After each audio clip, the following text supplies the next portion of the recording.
wawancara Kak? Boleh Kak, tapi sebelumnya ini tentang apa ya wawancara? Tentang pentingnya pendidikan di masa depan. Kok boleh tahu namanya siapa? Oh, Faris Kak. Jadi kakak mau nanya, menurut kamu seberapa penting pendidikan untuk kamu? Menurut saya pendidikan itu sangat penting ya, apalagi terhadap seseorang gitu kan.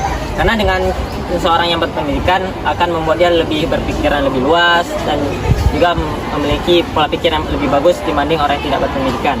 Dikarenakan pendidikan itu ialah membuat orang yang lebih baik atau tidaknya seseorang. Oke, terima kasih. Pertanyaan keduanya, bagaimana kenyataan sekarang pendidikan yang ada di Indonesia? Menurut saya pendidikan di Indonesia sekarang ini tergolong lebih rendah ya dibanding negara lain.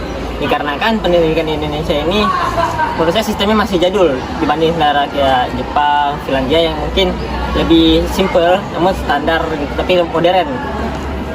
Menurut kamu, apa solusi yang dapat dipilih untuk memecahkan permasalahan ini? Menurut saya sih untuk meningkatkan pendidikan di Indonesia kita harus meningkatkan juga kualitasnya, dan juga lembaga pendidikan di Indonesia juga harus mendukung siswa atau siswinya agar lebih kompeten bersaing dengan siswa dari negara lain. Dan juga menurut saya dengan adanya teknologi sekarang ini kita lebih mudah belajar, yaitu dari YouTube, dari medsos lainnya, dan itu menurut saya mempermudah seseorang belajar sesuatu.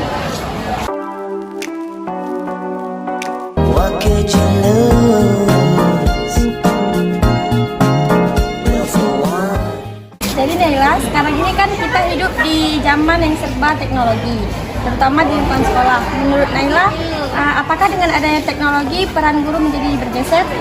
Ya, menurut Naila peran guru menjadi sedikit bergeser, menjadi fasilitator, motivator, dan dinamisator. Menurut Naila nih, seberapa penting sih pendidikan? Menurut Naila pendidikan itu sangatlah penting karena dengan adanya pendidikan wawasan kita bertambah lebih luas, jadi kita tahu mana yang baik dan mana yang buruk. Oke, terima kasih.